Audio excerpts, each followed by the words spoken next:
Alors, notre conférence porte sur la circonférence sur les eaux. Alors, c'est sûr que tu te poses la question de c'est quoi cette affaire de la circonférence sur les eaux. Que Dieu vous bénisse. Prenons Proverbe chapitre 26. Proverbe chapitre 26.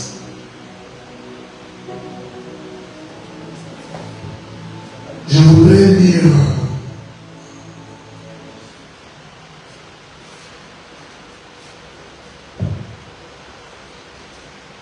le verset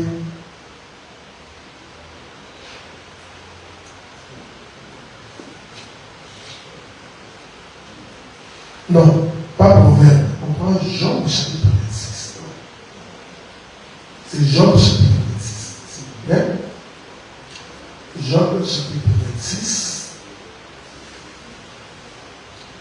Je voudrais commencer par le verset 9. Il couvre la face de son trône, il répand sur lui sa nuée, il a tracé un cercle à la surface des eaux, comme limite entre la lumière et le ténèbre. Je reprends le verset 10. Il a tracé un cercle à la surface des eaux, comme une limite entre la lumière et les ténèbres. Et le Seigneur bénisse la lecture de l'Écriture. Mais ça va être beaucoup plus sur l'explication parce que ces versets, c'est toute la Bible. Alors, nous allons marcher à l'intérieur sur toute la Bible. Et ces versets, c'est le salut de l'humanité. Alors, peut-être que je suis en train de croire que ce n'est qu'un verset où je ne peux pas clair. La croix est dans ces versets. Le Saint-Esprit est dans ces versets. L'enlèvement est dans ces versets. Alors, j'ai pris que tu sois connecté au ciel pour que nous puissions marcher ensemble jusqu'à ce qu'on va arriver à Canaan. Ok? Job était en train de souffrir.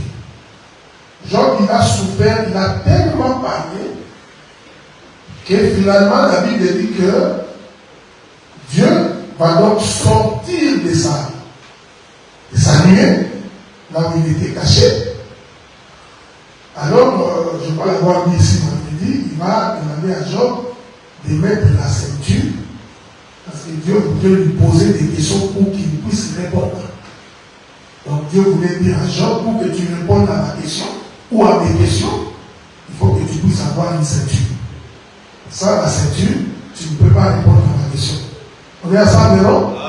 Alors la Bible dit qu'un jour, après la résurrection de Jésus, Pierre est retourné pêcher les poissons.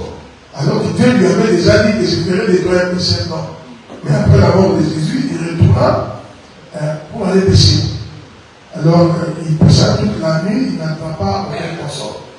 Et quand Jésus vient le matin, il constate qu'ils n'ont pas attrapé les poissons. Il lui dit, ok, maintenant tu rentres dans la barque, avance-toi.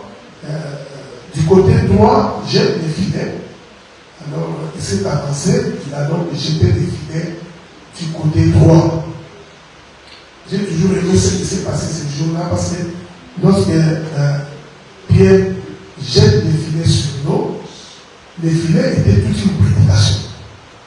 Ce n'est pas moi qui dis, c'est le frère Pierre qui dit que la parole est un filet que l'on jette dans le monde. Vous êtes ensemble? Donc, quand Pierre jette les filets sur l'eau, en réalité, Pierre était en train d'accomplir une prophétie. Il jette les filets frappent l'eau. Attention, ici, j'ai défini l'eau comme étant le monde. Parce que Dieu a dit à Pierre, je ferai de toi un pécheur d'homme.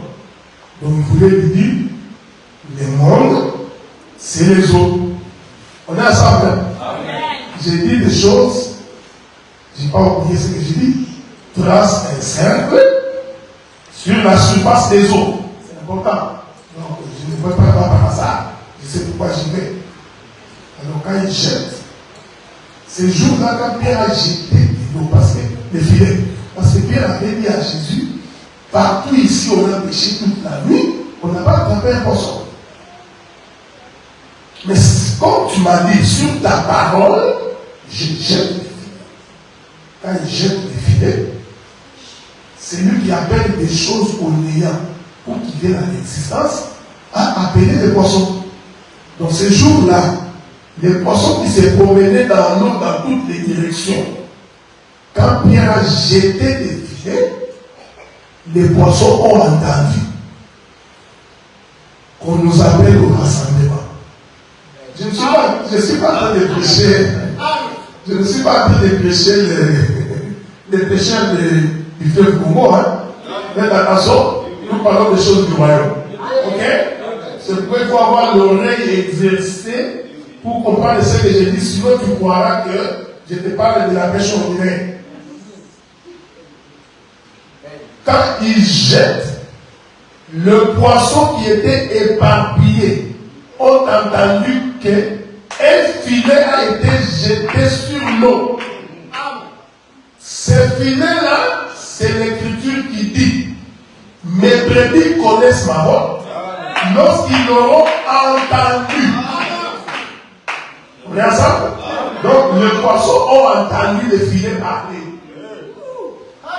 Alors, la direction des poissons ont changé. Je ne voudrais pas t'exhorter parce que c'est une conférence. Parce que moi je crois que c'est lui qui écoute la parole. La direction des avis doit changer. Les poissons qui allaient à Katakokole, celui qui allait à Massaoussou, celui qui allait à Guémena, à Kissamani, à Moana, dès qu'il a entendu les filets frapper, il a changé de direction. C'est pourquoi nous croyons que pour que quelqu'un vienne au Seigneur, il vient en écoutant les sons du filet. Parce que le filet a un son. Il est écrit dans la Bible, personne ne peut venir à moi s'il n'est pas attiré par le Père. On est ensemble, non? Alors, les filets, les poissons viennent, et je voudrais te faire remarquer que tous les poissons du fleuve ne sont pas rentrés dans les filets. Il n'y a que les poissons qui avaient compris qu'un filet a été jeté dans l'eau. C'est pourquoi nous croyons que pourquoi dans l'évangile, c'est seulement si Dieu te fait la grâce de croire. S'il ne te fait pas la grâce, on va te forcer, tu ne croiras pas. Écoutez, Dieu pose la question à Job, as-tu été là quand j'ai tracé un cercle à la surface des eaux? Je voudrais dire, les filets, c'est lui qui est en train de tracer un cercle. Job dit, pour créer la délimitation entre la lumière et les ténèbres. C'est ça qu'on a dit, non? As-tu été là quand j'ai tracé un cercle à la surface des eaux pour mettre une limite entre la lumière et les ténèbres? Vous acceptez que nous rentrions au commencement? Amen. Amen. Parce que moi je crois que si tu comprends le commencement, tu comprends le reste. Amen. L'Écriture dit au commencement. Au commencement, Dieu créa les cieux et la terre. La Bible dit, l'Esprit de Dieu s'est mouvé au-dessus des hommes. Dieu dit que la lumière soit. Ça c'est un verset que vous chantez tout le temps. Mais on va décider que c'est un cercle. On passe à la surface des eaux. Dieu dit que la lumière soit, et la lumière fut. Écoutez maintenant ce qui suit après. Dieu sépara la lumière d'avec le ténèbre. On est ensemble? Rentrons dans Jean chapitre 26. J'ai relis l'Écriture. Peut-être que tu as perdu de vue. Relisons. Il a tracé un cercle à la surface des eaux, comme limite entre la lumière et les ténèbres. Donc ce verset, c'est la création de la lumière pour délimiter la lumière d'avec le ténèbre. Donc, quand Dieu crée la lumière dans le livre de Genèse, quand Dieu sépare la lumière d'avec le ténèbre, prophétiquement, Dieu traçait un cercle sur la surface des eaux. Soyez en paix, parce que je vais m'expliquer. Dieu crée les cieux et la terre. Il n'y eut que des ténèbres à la surface des eaux. On est ensemble, hein? Donc, toute la surface des eaux était dans les ténèbres. Maintenant, quand Dieu crée la lumière, le souci de Dieu, c'était de séparer la lumière d'avec les ténèbres. Cela veut dire, en d'autres termes, avant cette séparation, et les ténèbres et la lumière étaient ensemble. Est-ce que vous me suivez? Il faut me suivre attentivement parce que ce que je vais dire va être profond, parce que tu vas te poser la question, comment la lumière a été ensemble avec les ténèbres? Ta tête aura des difficultés pour comprendre ça, parce que tu es en train d'observer la climatologie et la géographie. Parce que géographiquement et climatologiquement, c'est impensable que la lumière et les ténèbres soient ensemble. Ok? Amen. Jean chapitre 1er va nous dire, au commencement était la parole était avec Dieu, la parole était Dieu. Cette parole était la lumière du monde. On est ensemble? Amen. Et cette parole s'est faite chair. Ah, vous comprenez que la lumière est un homme. Nous venons de quitter la climatologie. Ok? Donc enlève dans ton esprit que la lumière c'est ce que tu vois. Selon Jean, la lumière est un homme. On est ensemble dedans? Dieu crée la lumière pour séparer la lumière d'avec les ténèbres. Ici, vous comprenez que cette lumière ici que j'ai dit, qui était ensemble avec les ténèbres, cette lumière-là était l'image d'un homme. Un homme qui était dans le ténèbre. On est ensemble? Je continue pour que tu saisisses ça. Donc, nous comprenons que la lumière qui fait l'objet de cette circonférence qu'on trace pour séparer la lumière d'avec les ténèbres. Cette lumière-là était l'image de l'homme. Je vais balancer la lumière de plusieurs manières. Je rentre au commencement parce que j'ai rentré beaucoup au commencement.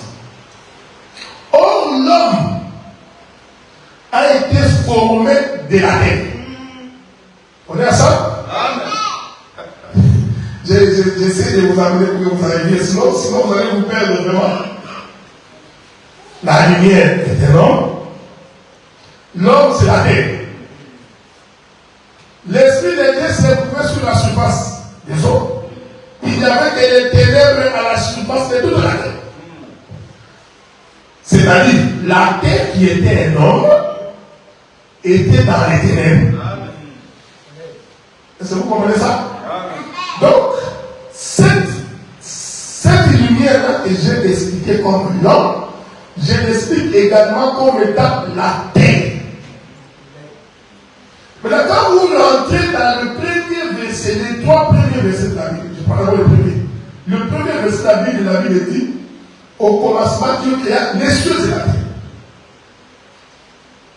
La terre était informe et vide. Il n'y avait que des ténèbres à la surface de la terre. Quand nous arrivons au verset 9 de Genèse chapitre 1, l'Esprit de Dieu s'est mouvant au-dessus du sol. La Bible dit, à ce moment-là, Dieu appelle la terre des eaux. La terre qui sort des eaux, la Bible dit, aucun arbuste des champs ne germait parce que la pluie n'était pas encore tombée. Je me pose la question, comment une terre qui est sortie des eaux, que Dieu puisse l'appeler sec. Alors que normalement, une terre sortie des eaux doit être mouillée.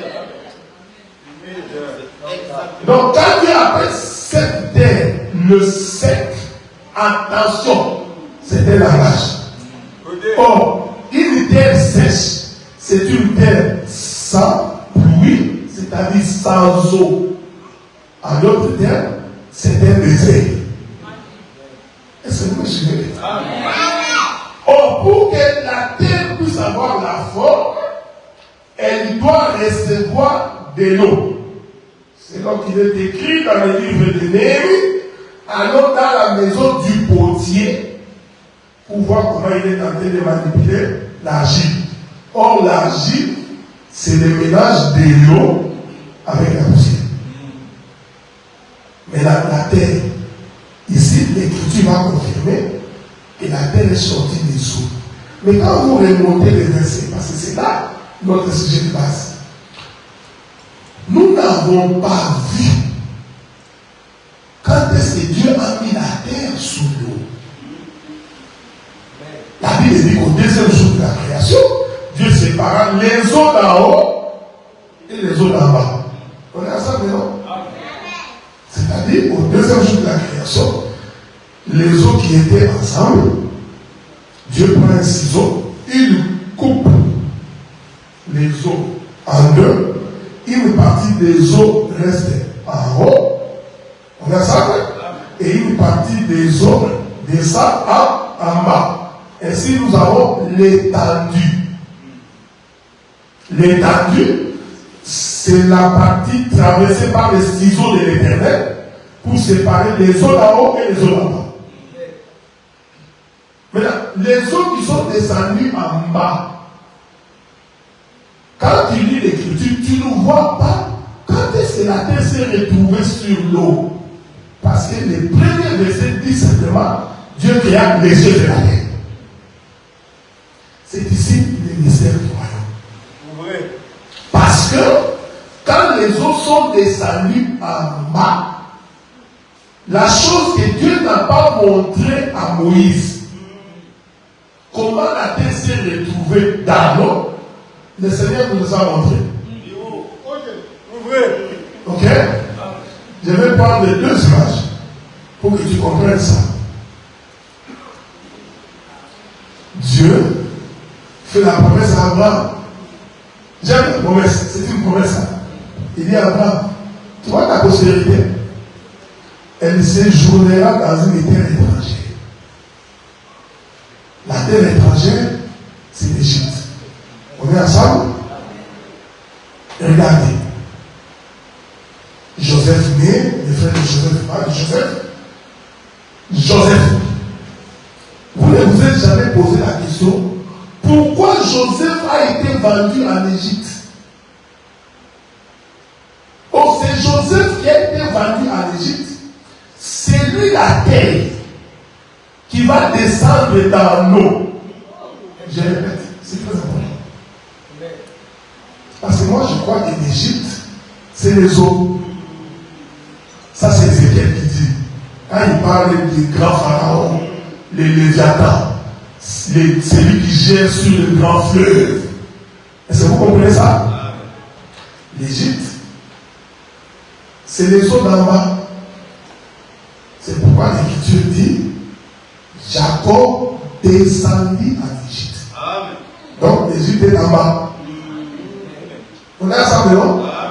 Quand il voulait sortir, il dit faites, il dit à Israël, souvenez-vous comment je vous ai fait remonter d'Égypte. Donc il démontrait que l'Égypte est en bas, sortir de l'Égypte c'est monter. Je vais vous faire commencer. Dieu sépare les eaux d'en haut et les eaux d'en bas. Tout ça, Dieu nous a enseigné. Il nous a enseigné qu'il y aura les cieux, qu'il y aura la terre. Mais dans la terre, les eaux, il y aura une portion de terre qui va se retrouver à l'intérieur des eaux d'en bas. L'image, c'est Joseph. Joseph est vendu où? À l'Égypte. Est-ce que vous me suivez? Tout le temps que Joseph est en train de de vivre en Égypte, en réalité, c'est la terre sous l'eau. Quand bien même il était gouverneur, mais il était sous la domination de Pharaon. Je pouvais vous exhorter parce que j'aime toujours pour que tu comprennes. C'est ce que tu es, un enfant de Dieu, mais dans le monde. Tu es la terre sous l'eau. Est-ce que vous me comprenez? Que tu le veuilles ou pas, le monde dans lequel nous vivons est sous la domination de Satan. C'est ce que Satan a dit à Jésus. Si tu te prosternes devant moi, je te donnerai, parce que tout ça là m'appartient. C'est pour une façon de te dire que ne suis pas des choses de ce monde, parce que ça ne t'appartient pas. Voilà pourquoi même dans l'évangile que nous prêchons, nous ne nous présentons pas des choses de la terre. Amen. Joseph, même quand il était en Égypte, il savait qu'il est juif. C'était même s'il a épousé une femme égyptienne, mais il savait qu'il est juif. Donc, Joseph et cette terre-là descendit dans les eaux. Ça, c'est la première image. Je peux ajouter. Quand Joseph se révèle à ses frères, il dit à mon père, lui aussi, il descend. Jacob, le père, lui aussi est descendu en Égypte. On est ensemble, non? Ici, il y a beaucoup de mystères à expliquer. Parce que Joseph et Jacob en Égypte, c'est ça Jésus-Christ sur la terre. Quand il disait qu'il m'a vu avec le Père, je suis avec le Père est à moi. C'était tout le temps qu'il vivait sur la terre. C'était le Père et le Fils ensemble. Il dit à Philippe, Philippe, tout le temps que je suis avec toi, tu ne sais pas de qui m'a vu avec le Père. C'est Joseph qui a dit. Mais écoutez, Dieu dit à Job, est-ce que tu sais qui a tracé un cercle à la surface des eaux? Joseph va prophétiser sur les cercles qu'on va tracer. Quand il s'approche pour mourir, il réunit ses frères. Il leur dit, les jours où le Seigneur vous visitera. On est ensemble? Et il explique comment le Seigneur va vous visiter. Il dit, lorsque vous sortirez de l'Égypte, remontez avec les eaux. En d'autres termes, il leur a dit, nous sommes enfermés dans les eaux, mais un jour, Dieu viendra pour nous faire sortir des eaux. C'est-à-dire nous faire sortir de l'Égypte. Mais ce jour-là, ce que Joseph ne leur avait pas dit, il ne leur a pas dit qu'en réalité, quand le Seigneur viendra, il tracera un cercle pour que nous sortions. Amen. Je prends un deuxième témoin de la Bible pour expliquer la terre sous l'eau. Parce que ce que Dieu dit à Job, il prophétise sur le salut de l'humanité. Un jour, Jésus est en train de venir, Jean-Baptiste le regarde. Comme vous savez, Jean-Baptiste est plus âgé de Jésus de 6 mois. Ça vous le savez, hein? La Bible dit que quand Isabelle était arrivée à son 6e mois, là j'ai allé vers Marie pour que Marie commence. Donc entre Jésus et Marie, Jésus et Jean-Baptiste, l'écart d'âge de 6 mois, c'est un mystère autour du chiffre 7. Le chiffre 6. Alors la Bible dit qu'un jour, Jean-Baptiste, je ne sais pas qu'est-ce qu'il a pris, il s'est retrouvé en plein journée. On est ensemble, non? Amen. Et ce gars-là commence à parler. Je suis la voix de celui qui crie dans le désert. Quelque chose n'allait pas chez Jean-Baptiste, parce qu'il n'était pas dans un désert. Il était au Jourdain. Et au Jourdain, il y a de l'eau. Parce que quand on parle du désert, c'est là il n'y a pas d'eau. Donc quand Jean-Baptiste dit que je suis la voix de celui qui crie dans le désert, Jean-Baptiste ne parlait pas de désert physique. Parce que physiquement, il n'était pas dans un désert. Est-ce que vous me comprenez? Mais ce que j'aime sur Jean-Baptiste, C'est parce qu'il était dans l'eau du Jourdain. On est ensemble? Tout le temps que je parle ici, ayez vos regards sur tracer un cercle à la surface des eaux. Tout ce que je fais là, je suis en train de poudre les habits pour que chacun de nous puisse monter. Jésus arrive, Jean-Baptiste le regarde, il dit ceci. Celui qui vient après moi, est-ce que vous me suivez? A été avant moi, et je ne suis pas digne de délier les lacets de ses chaussures. Celui qui venait après lui, c'est Jésus. Jean-Baptiste dit, celui-là, quand celui qui vient après moi, il était avant moi. Cet exercice-là, c'est ce que Moïse a fait avec Aaron. On va y revenir. Parce que Dieu a dit à Moïse, tu laveras ton frère Aaron. Ok? Or, celui qui lave Aaron en âge, il est le petit frère. C'est-à-dire Moïse est le petit frère d'Aaron. Donc Aaron est le grand frère. Mais dans les sacerdoces, Aaron vient après Moïse. Vous comprenez? Celui qui vient après moi, on parle d'Aaron, il vient après moi. Mais en réalité, celui-là a existé avant moi, parce qu'Aaron est le grand frère. Jean-Baptiste a répété la même phrase. Celui qui vient après moi, là, en réalité, a existé avant moi.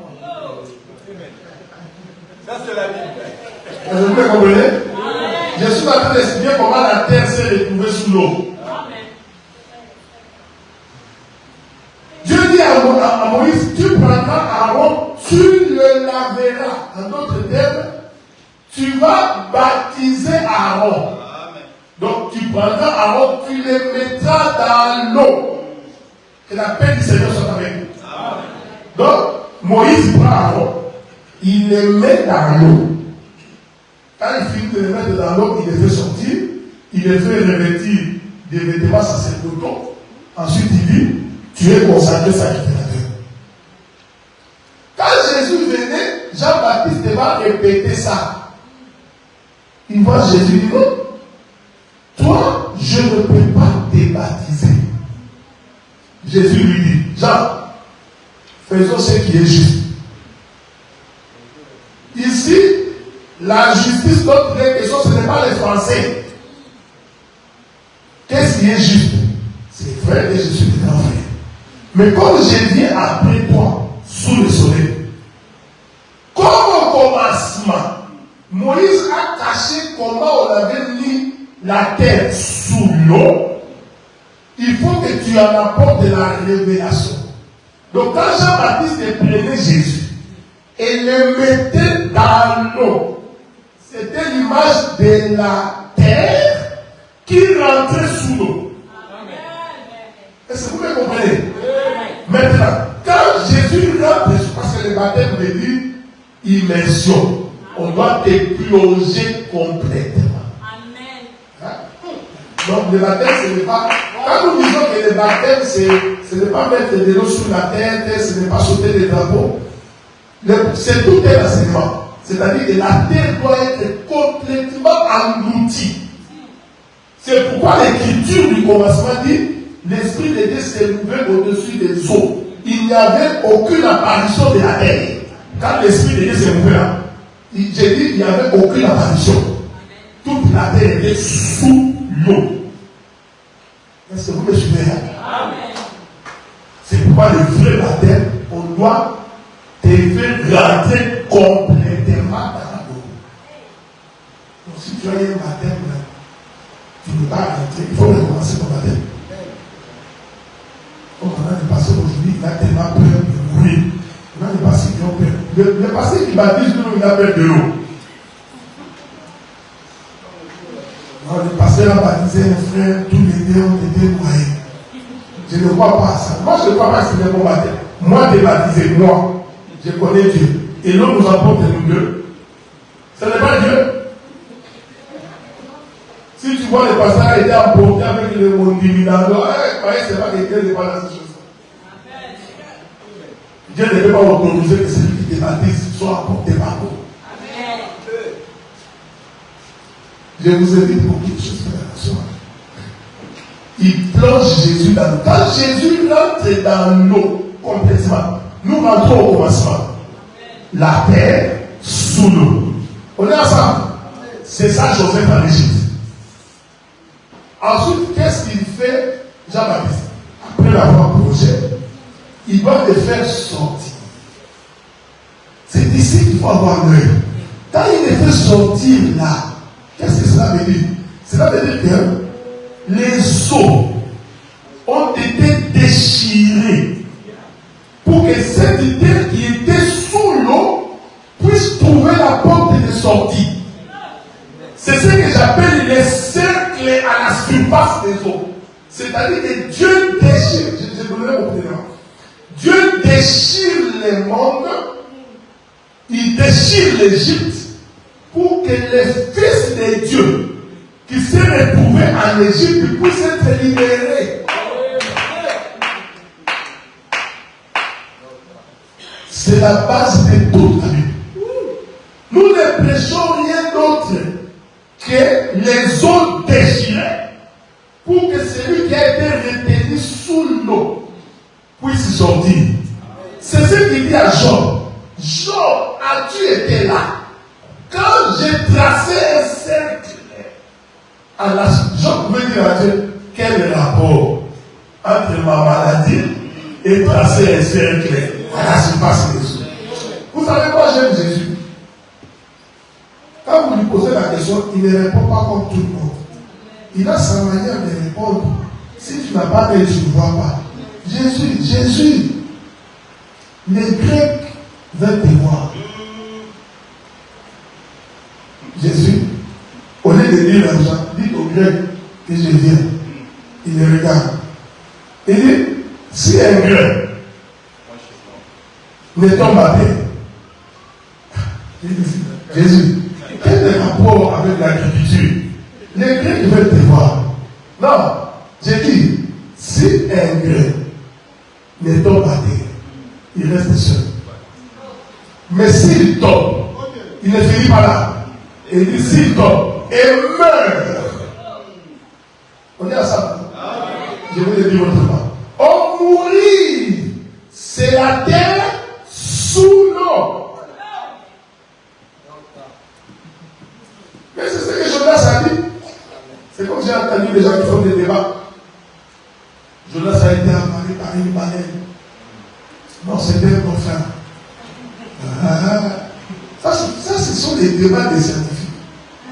La Bible nous dit simplement que Jonas a été avalé par un poisson. Bon, moi j'aime Jonas parce que Jonas lui-même interprète les poissons qu'il a avalés. Quand tu lis Jonas chapitre 4, Jonas répond. Il dit, j'ai été environné dans les séjours des morts. Donc, Jonas nous dit, les poissons là, c'est les séjours des morts. Ne viens pas nous condamner, parce qu'un homme ne peut pas rentrer dans les ventes et dire, il va aller replier. Non. Il aura des points pour respirer. Vous comprenez? Jonas lui-même a interprété. Il dit, les séjours des morts m'ont ôté la vie. On peut dire ça.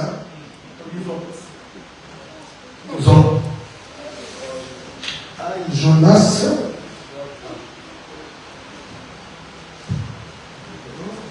Avec moi.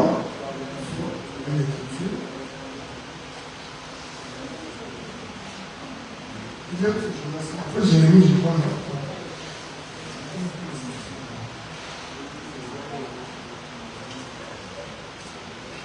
Frère, voilà Jonas. Maintenant, les livres de Jonas.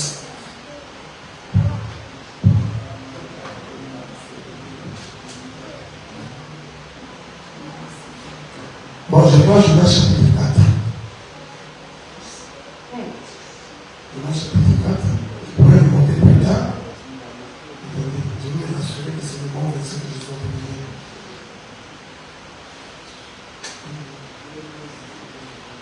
Disons pourtant, je vais vous n'avez pas. Jonas chapitre 4, la Bible dit. C'est là depuis à premier verset. C'est là depuis fort à Jonas, il fut irrité. Non, ce n'est pas ça. Jonas chapitre 2.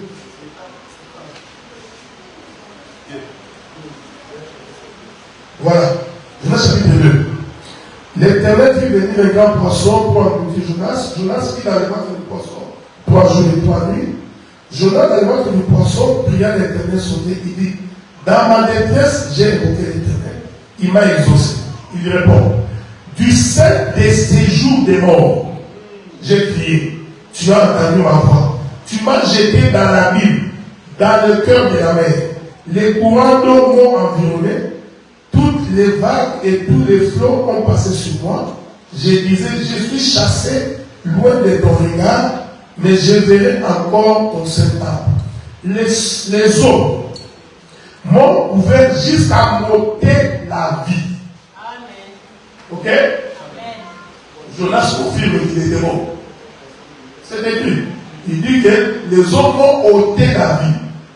Je vais vous éviter parce que tout ça là, c'est les deuxièmes jours de la création. Dieu sépara les eaux d'en haut avec les eaux d'en bas. Parce que quand vous lisez, Jonas dans le verset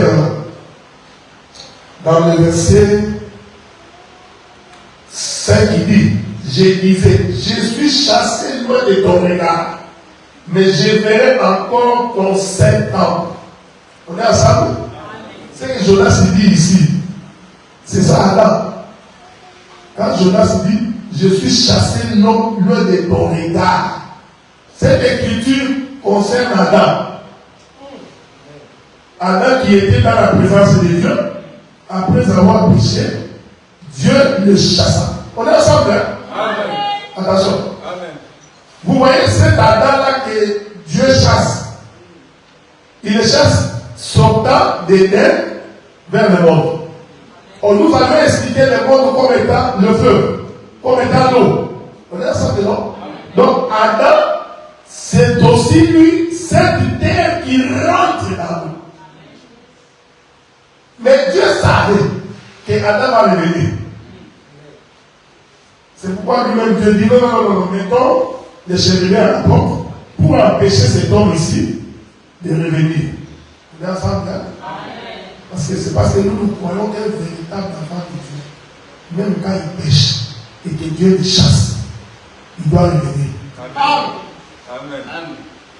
Nous n'avons pas la conviction qu'un enfant de Dieu peut se perdre. Amen. Aller en enfer. Amen. Même en enfer, même s'il descend, l'enfant de Dieu, Dieu viendra le chercher. C'est ça l'espérance que nous avons. Ce n'est pas de notre faute, c'est la faute de Dieu. Si Dieu pouvait chasser Adam nu, Adam serait perdu. Voilà. Oui. Si Dieu chassait Adam nu, Adam serait perdu. Adam a péché. Dieu pouvait se dire, comme tu as péché, sors. Il dit non, attends, toi avant de te chasser, je vais d'abord te faire un vêtement. Il lui prit la peau de l'animal, il lui revêtit à Adam. Il dit, maintenant que je t'ai fait un vêtement, tu peux sortir. Quand Adam sort, il sort avec les vêtements de son père qui lui a fait porter. Même si les démons regardaient Adam, même dans son état de péché, les démons voyaient ici. C'est lui là, il a les vêtements de son père. Et moi je dois faire. Même si je pêche, je reste avec la semence de Dieu. Les mondes des démons, ils regarderont, ils diront toujours à lui. Est-ce que vous comprenez? C'est ce que Jonas est en train de dire ici. Il dit, tu m'as chassé l'œil de ton regard, mais je reverrai encore. Pourquoi? Parce qu'il regardait les vêtements qu'il a. Il dit, tant que j'ai ces vêtements, je voulais te donner l'assurance. Tant que tu as les vêtements de Dieu, il ne peut pas t'abandonner. Partout où tu iras, son problème ce n'est pas toi. Il doit récupérer son vêtement. Oh, son vêtement est un vêtement. On est ensemble. Bien aimé, le cercle à la surface des eaux. J'ai des éléments, si je peux ajouter. La terre, et puis je vous fais remarquer, hein, c'est important de le savoir. Au troisième jour de la création, la Bible dit, Dieu appela la terre des eaux. On est ensemble? C'est que Dieu avait ouvert sa bouche. Il a dit terre, sort. Or, pour répondre à l'appel, il faut la prédication. Donc, appeler la terre des eaux, c'est toute une prédication. On est ensemble?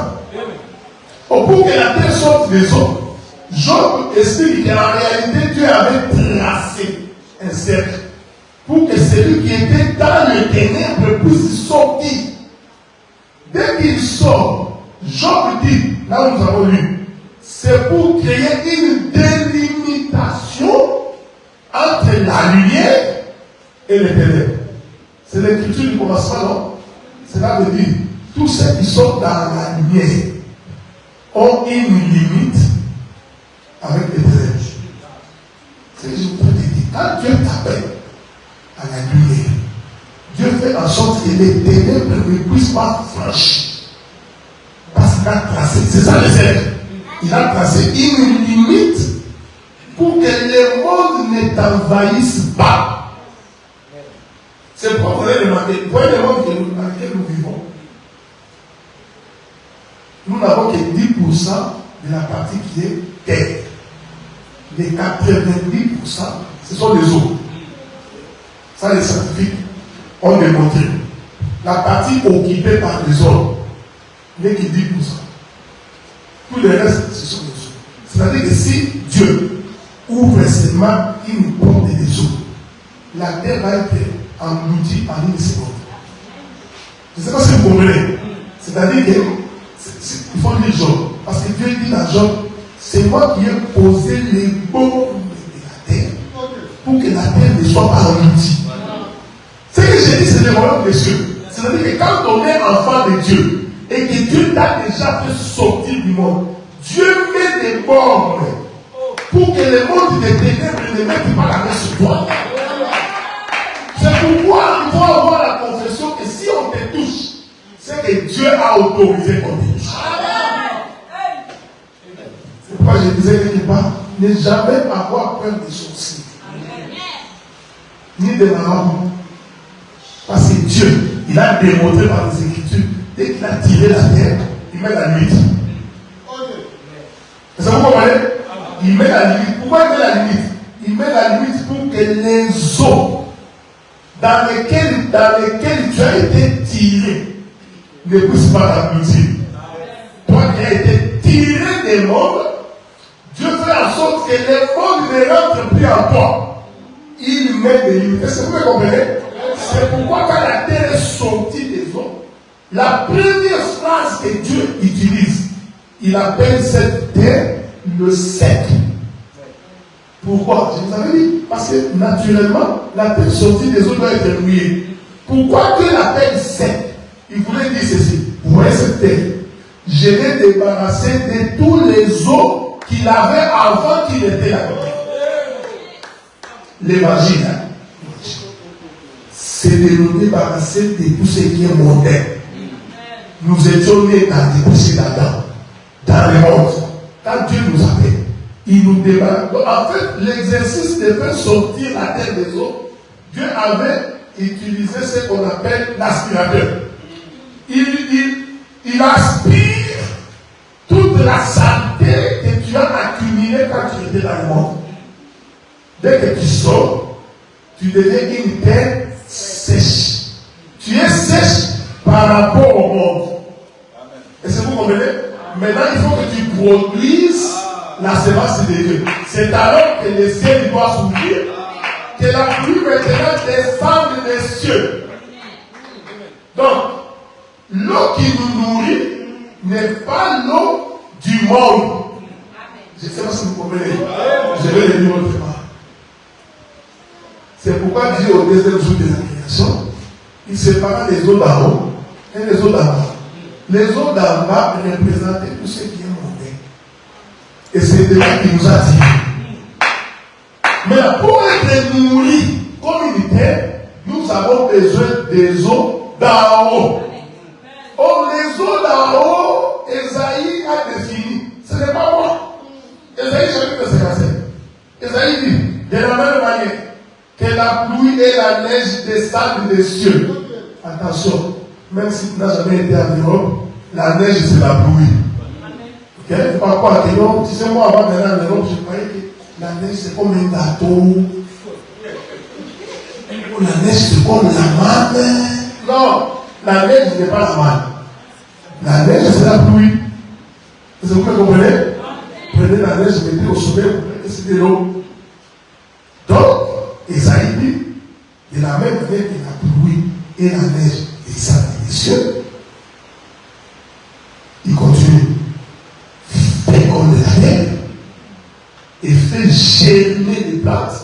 C'est-à-dire que si la pluie ne tombe pas, la terre ne peut pas tomber enceinte. Un. Deux, aucun arbuste des champs ne peut germer. Attention, Dieu ne parle pas de la géographie ou de l'agriculture. Il voudrait dire, une fois que tu es sorti du monde, pour que tu produises les fruits dignes de la repentance, il faut que le ciel souffle. Et il faut que la pluie du ciel tombe. Cette pluie du ciel, c'est la parole. C'est ce que Esaïe dit. Ainsi en est-il de la parole qui sort de ma bouche. Donc j'ai compris que les cieux ont une bouche. Et quand il ouvre sa bouche, la parole est... On est ensemble, non? Tu peux un jour prier, oh cieux, je te bénis parce que tu as ouvert ta bouche pour me bénir. Non, pourquoi ne tu parles de ces cieux ici? Non, non. Les cieux dont je parle ici, c'est l'éternel Dieu. C'est ce que vous comprenez? Il croise un homme qui est aveugle. Il dit, tu veux quoi? Je veux voir. Ok. Tu ne sais pas qu'au commencement, il n'y avait que les ténèbres dans la semence de la terre. Parce que l'aveugle, c'est celui qui est dans les ténèbres. L'aveugle, c'est celui qui est dans les ténèbres, parce qu'il ne voit pas. Ok? Ne réfléchis pas deux fois. Et l'aveugle, comme il ne voit pas, il est dans les ténèbres. Donc cet homme-là, quand Jésus le regardait, il avait compris c'est une terre sous l'eau. Parce que la terre sous l'eau, c'est une terre qui est dans les ténèbres. Parce que Jonas définit le séjour des morts comme étant être sous l'eau. Il dit, bon, on va faire les exercices comme ça. Jésus ouvre sa bouche et il crache. Quelqu'un croit que Jésus a craché par plaisir. Or, la salive de Jésus là, c'était toute une pluie qui sort de sa bouche. La bouche de Jésus, c'est le ciel. Est-ce que vous me comprenez? Oui, oui. La bouche de Jésus là, c'est le ciel. Il ouvre, la salive sort. J'aime bien. La salive de Jésus a fait un voyage de sa bouche vers la terre. Et Jésus était en train de regarder sa salive qui voyage. Ah, j'ai compris l'écriture qui dit, dans leur détresse, ils invoquèrent l'Éternel. L'Éternel leur envoya sa parole. Donc la salive, c'est la parole qui voyage. Il voyage d'où? Des cieux vers la terre. Et il y a une écriture qui va ajouter, l'Éternel Dieu est derrière sa parole pour l'accomplir. Ah, j'aime ça. Donc la salive, c'est sa parole. Mais lui-même doit être derrière sa parole pour l'accomplir. Une fois que la salive touche la terre, Jésus aussi s'est vu. La Bible dit qu'il prit sa main, il commence à manipuler la pluie. Est-ce que vous comprenez? En fait, il était en train de créer Adam. Il créait Adam. Est-ce que vous me suivez? Il était. Vous savez, c'est ce petit bout de verset-là, c'est toute la Bible, frère. Ce petit bout de verset-là, c'est toute la Bible. En réalité, ça n'avait rien à voir avec l'aveugle qui était devant lui. Rien à voir. L'aveugle a seulement servi à Jésus de démontrer qu'il est le Créateur. Oh, écoutez-moi maintenant. C'est la main qui a mélangé la salive avec la boue. On est ensemble, non? Le livre des Proverbes de Dieu dit que c'est lui qui a tracé le cercle. Donc Dieu a utilisé sa main pour tracer. On est ensemble.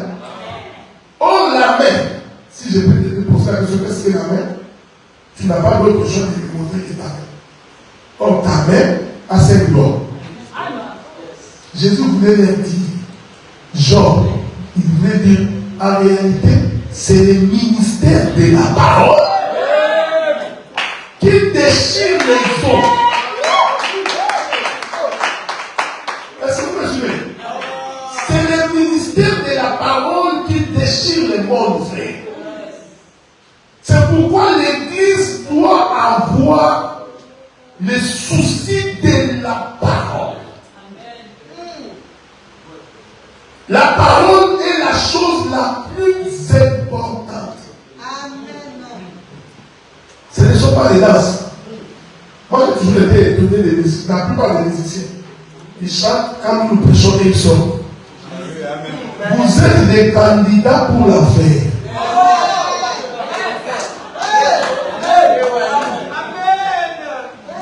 Quand vous êtes dans une église, vous voyez seulement que les musiciens tels qu'on finit de chanter, ils sortent.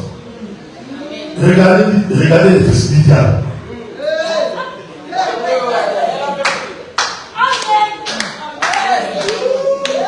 Est-ce que vous pouvez comprendre? Les musiciens ne sont pas importants. Ce qui est important, c'est la parole. Et le diable le sait. C'est pourquoi vous avez remarqué. Quand il s'agit de danser, les gens dansent. Mais dès qu'on commence la prédication,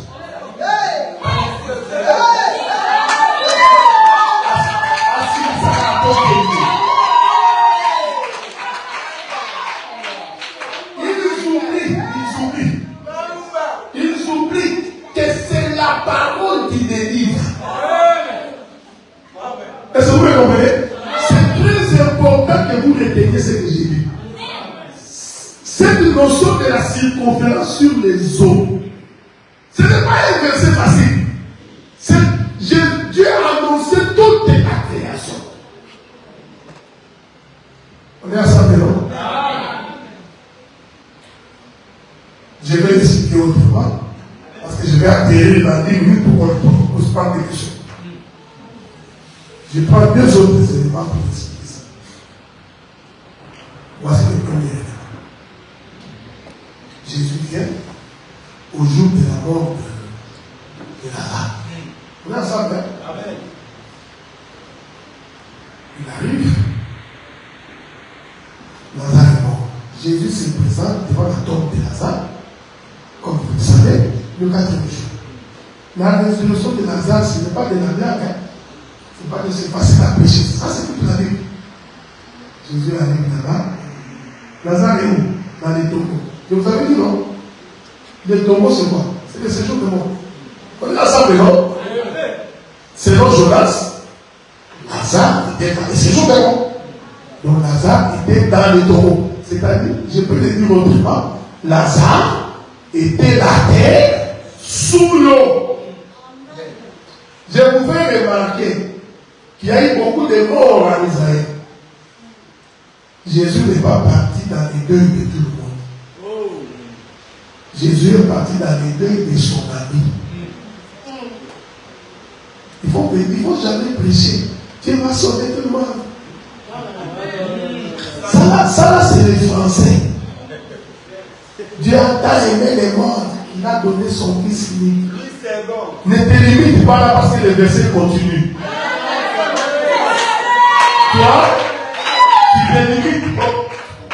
Tu as coupé l'autel.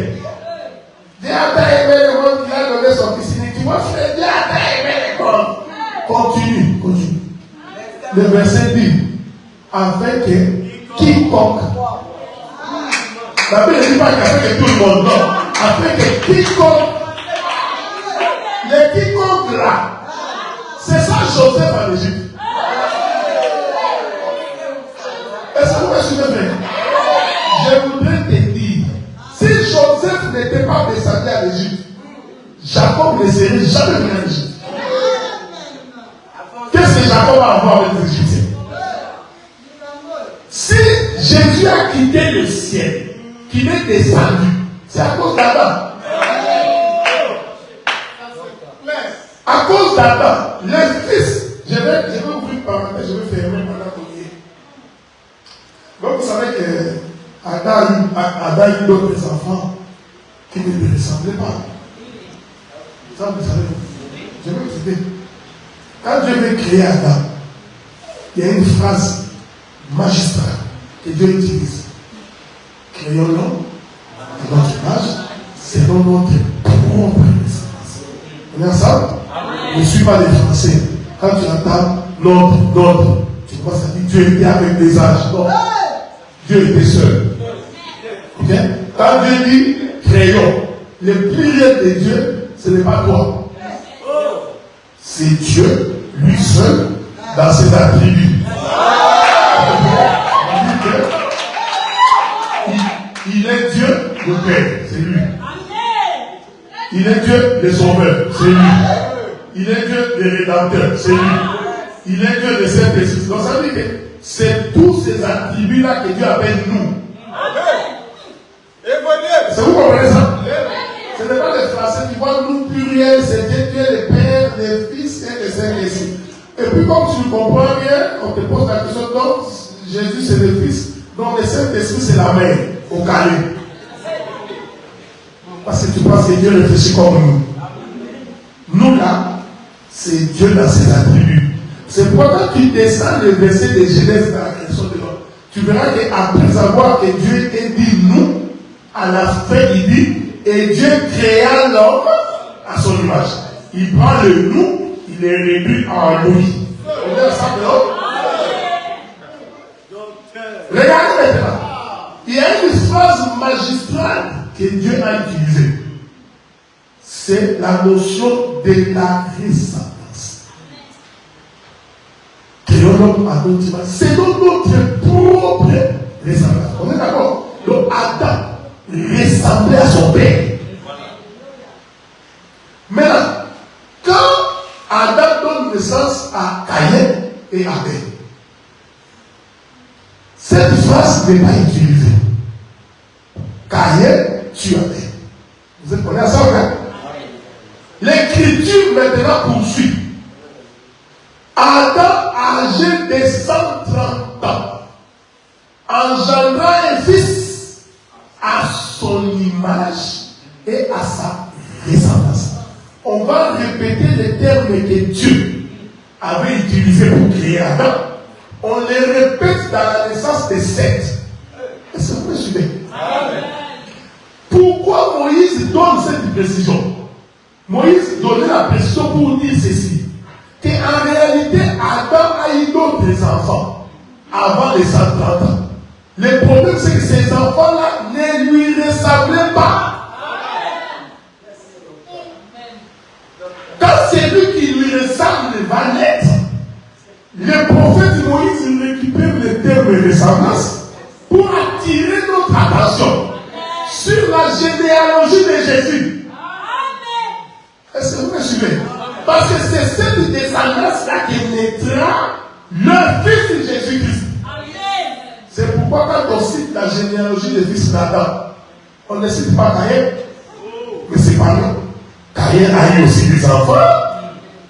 Est-ce que vous comprenez ce que j'ai dit?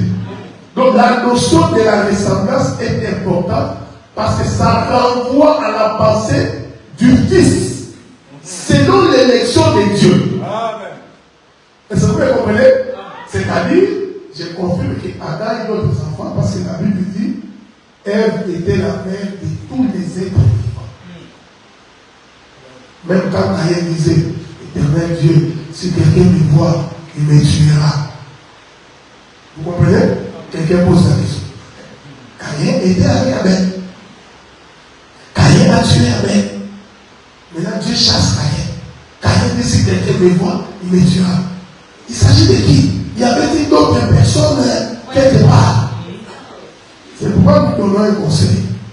Si tu n'as pas la maîtrise de la chose, c'est taire est une bonne chose. Dis, c'est mon frère, ça je n'ai pas encore la révélation. Laissez-moi prier Dieu ou consulter les autres. C'est pas pour les consulter.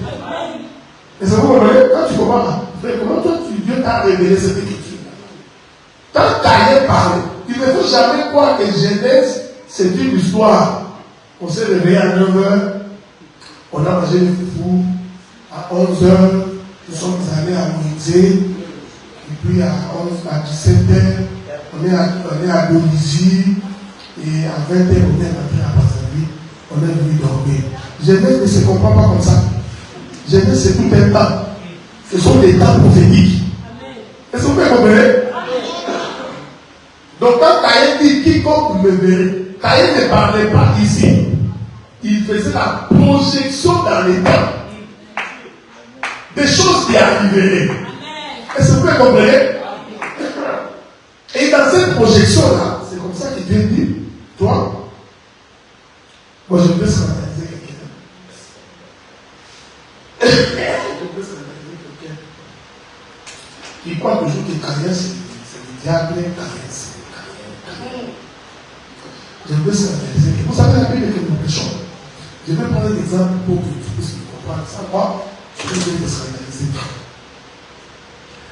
La Bible dit que quiconque prend la femme de son prochain devient péché. Vous êtes d'accord, non?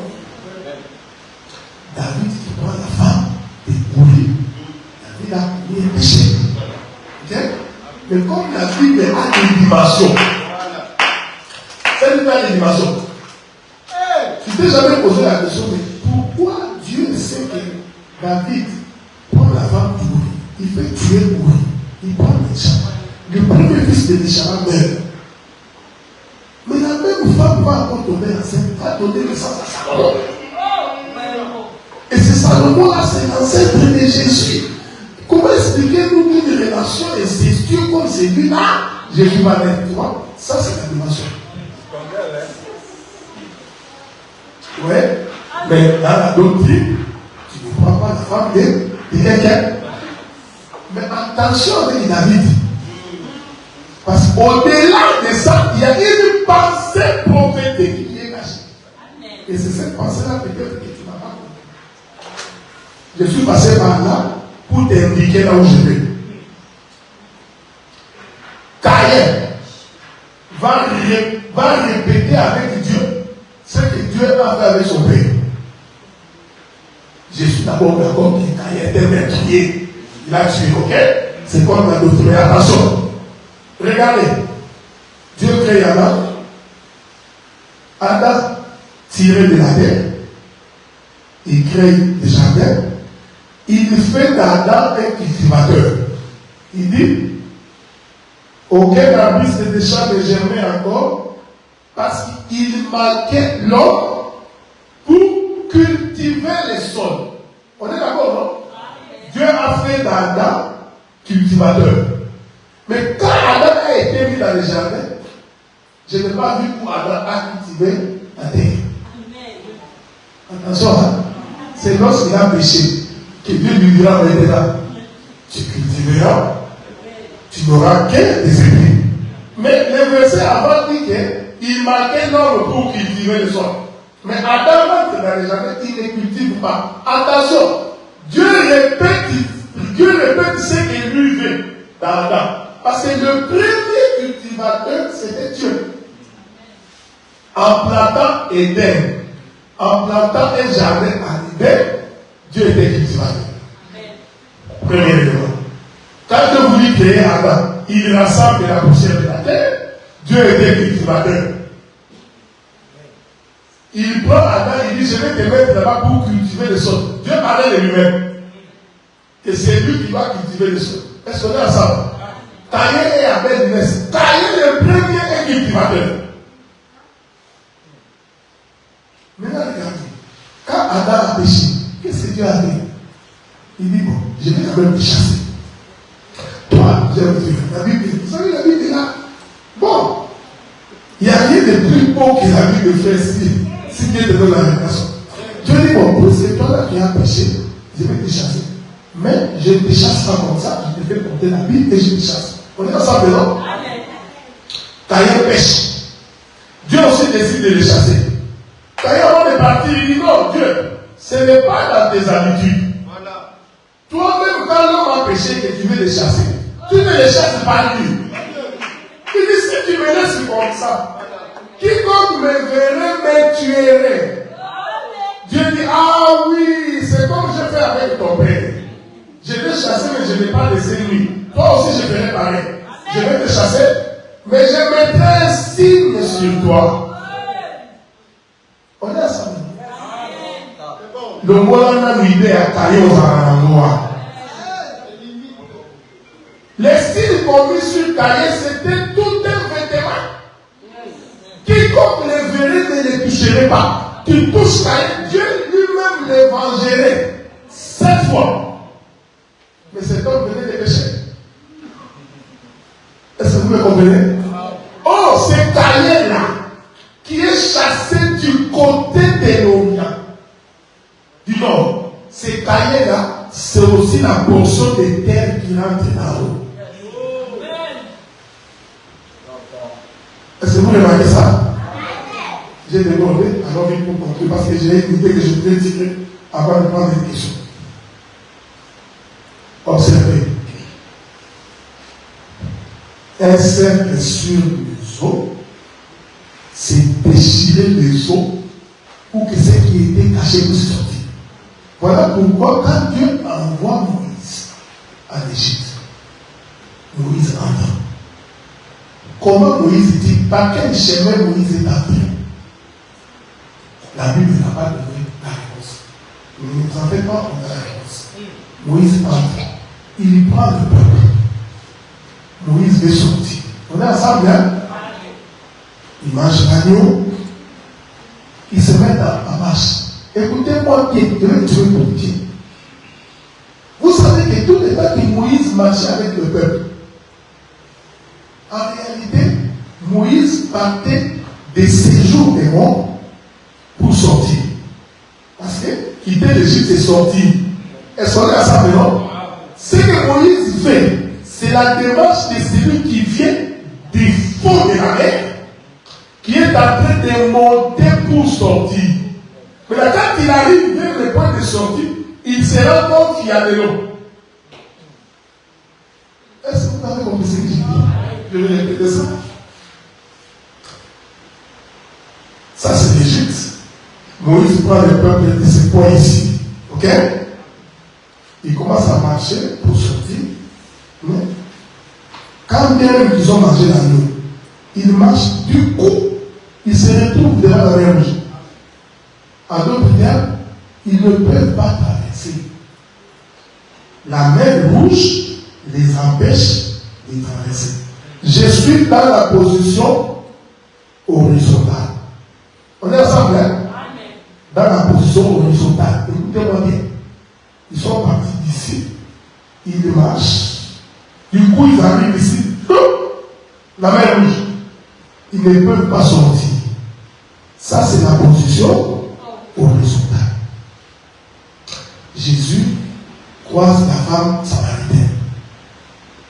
La femme samaritaine dit à Jésus, vous priez dans les temples. Nous prions à la montagne. La femme samaritaine a dit à Jésus, vous priez horizontalement. Parce que le temple est composé du lieu très saint, lieu saint et paradis. Si tu veux sortir, tu vas de là, tu sors. Tu veux entrer, tu vas de là, tu rentres. C'est la position horizontale. Mais nous prions Dieu à la montagne.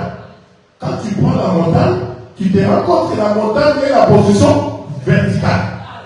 Le sommet de la montagne devient le lieu très saint. Le milieu de la montagne devient le lieu saint. Et les bas de la montagne deviennent les paradis. On est ensemble?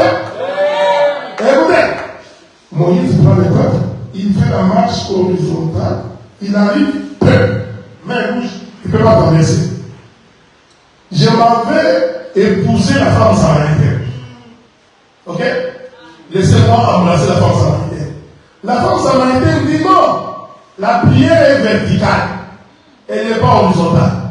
Alors je dis Moïse, tu as déjà fait l'horizontale, faisons la verticale. Je prends la marche de Moïse, je le mets debout. Est-ce que vous comprenez? Donc Moïse a pris le peuple au bas de la montagne, c'est-à-dire vers les fonds de la mer. Il marche, il arrive là, il ne peut plus sortir. Pourquoi? Parce qu'il y a la mer. Est-ce que vous me comprenez?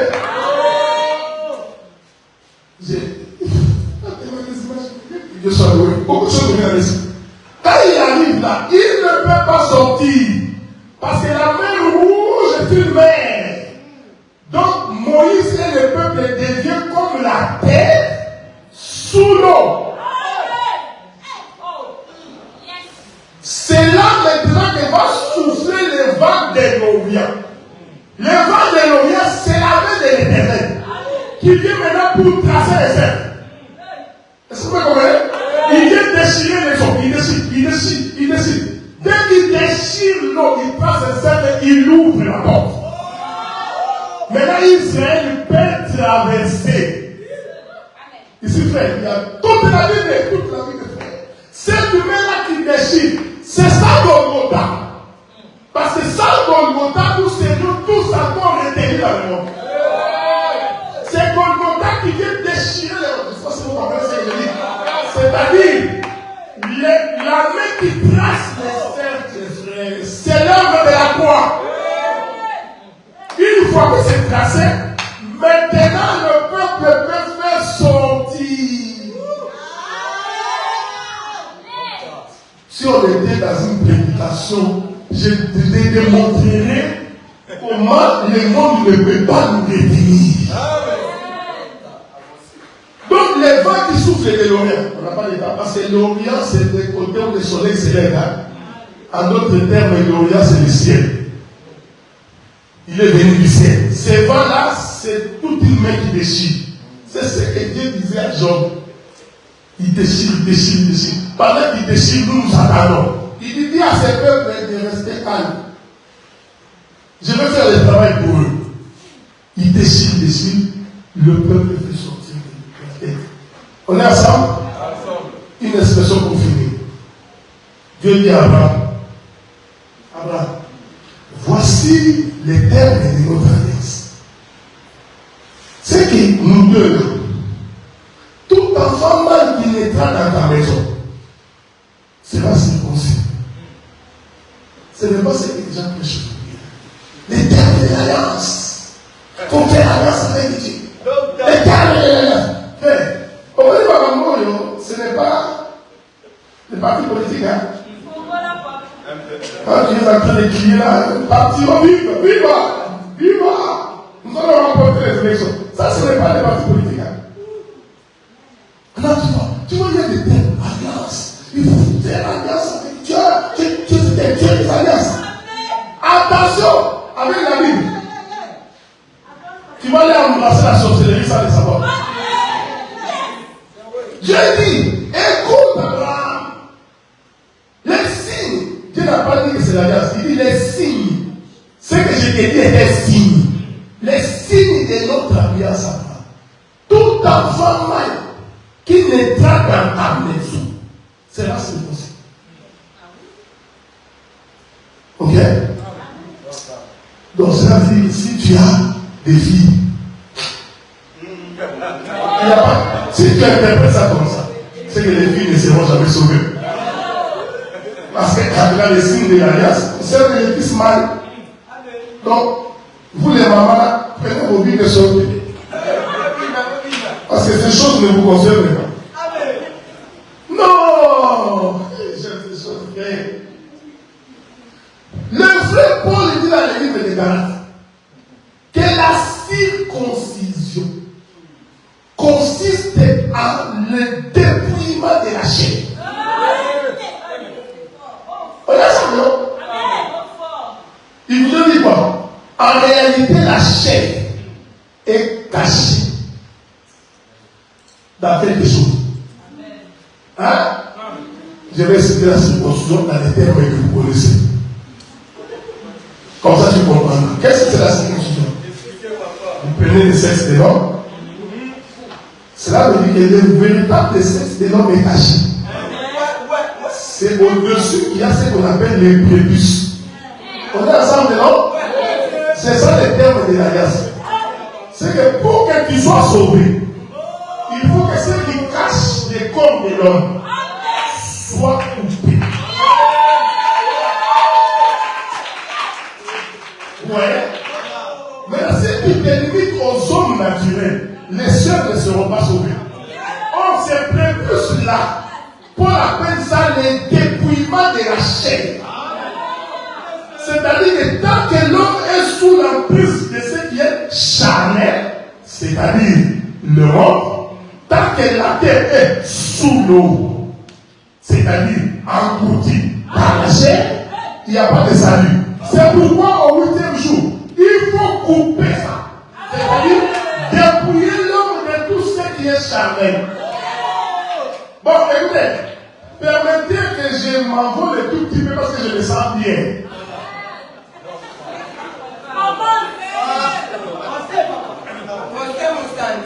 Écoutez, Hébreu dit ceci.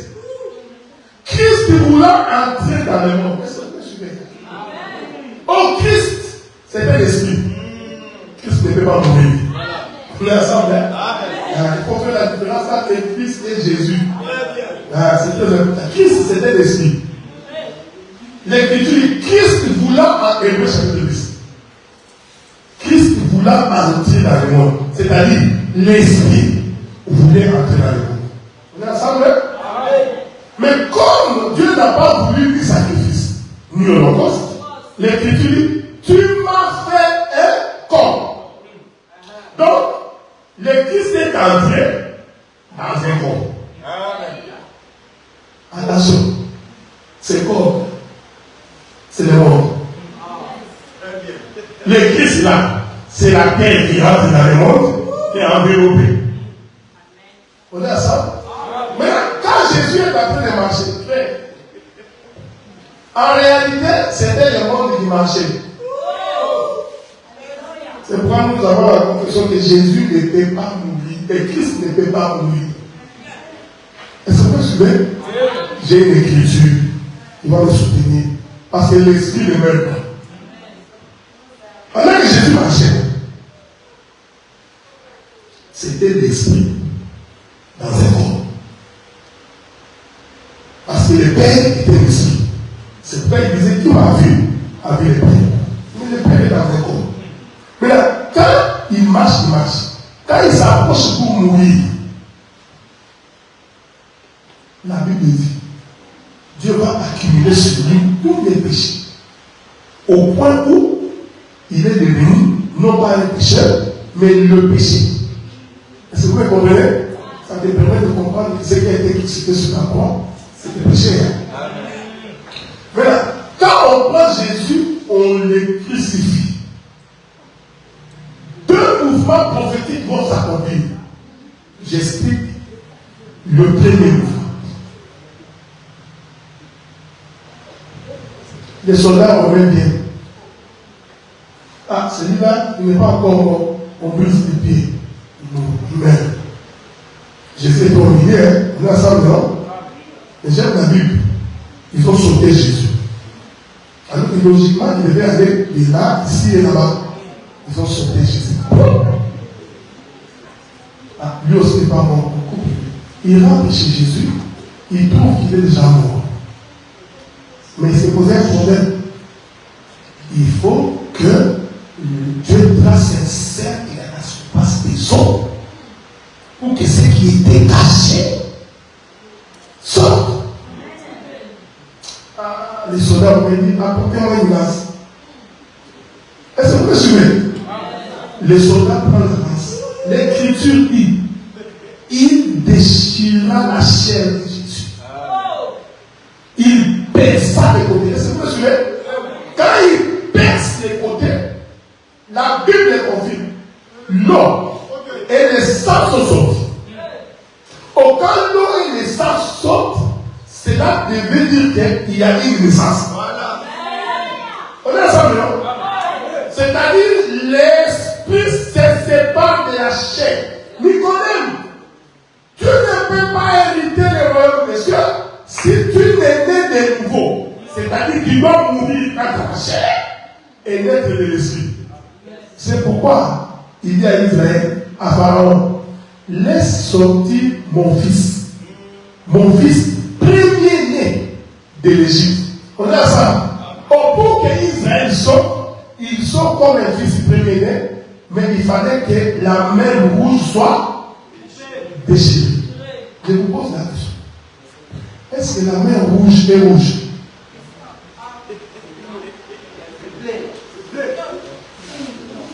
Hein? Est-ce que la main rouge est rouge?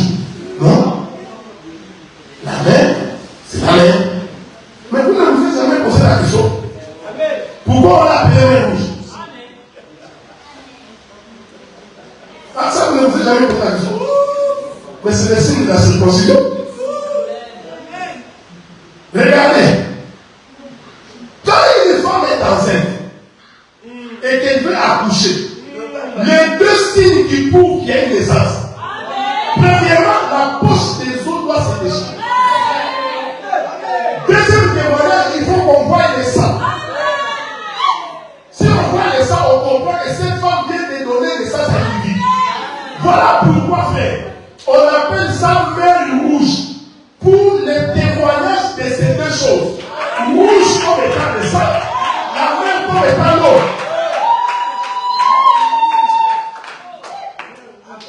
Ces gestes-là, c'est les cercles que l'on trace à la surface des eaux.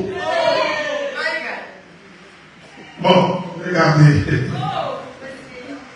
C'est pourquoi nous nous croyons que pour rentrer au ciel, il faut être converti. Or, la conversion, c'est ça, déchirer la chair. Accepter d'abandonner la chair. Je vous avais dit que j'ai un deuxième témoin. Je peux finir par là. La souffrance de Jésus s'accumule, il est à la croix. Or, je vous ai dit, selon Hébreux chapitre 10, Christ est entré dans le monde après un corps. Quand il arrive sur la croix, pour témoigner des déchirements des os, Jésus va crier sur la croix: Père, Père, entre tes mains, j'ai remis mon esprit. Vous voulez dire quoi? Jusque-là, l'esprit était retenu dans ses corps. Est-ce que vous me suivez? L'esprit était, c'est ce qu'il avait dit. En réalité, dans l'homme, c'est l'esprit. Donc l'esprit est dans le corps de l'homme. Mais pour sortir, rentrer dans l'éternité, il faut que l'esprit sorte de ce corps. C'est ça, 1 Thessaloniciens chapitre 4. Nous allons abandonner ce corps de péché pour que l'esprit rentre. C'est ce que Jésus dit sur la croix. Paix entre tes mains. C'est-à-dire l'esprit venait de quitter la chair pour sortir. Mais c'est pas la circoncision. On déchire la chair pour que l'esprit sorte de là. C'est bon?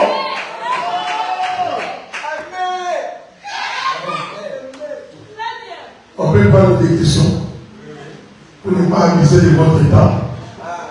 Si vous avez des questions, lève seulement la main là où tu es.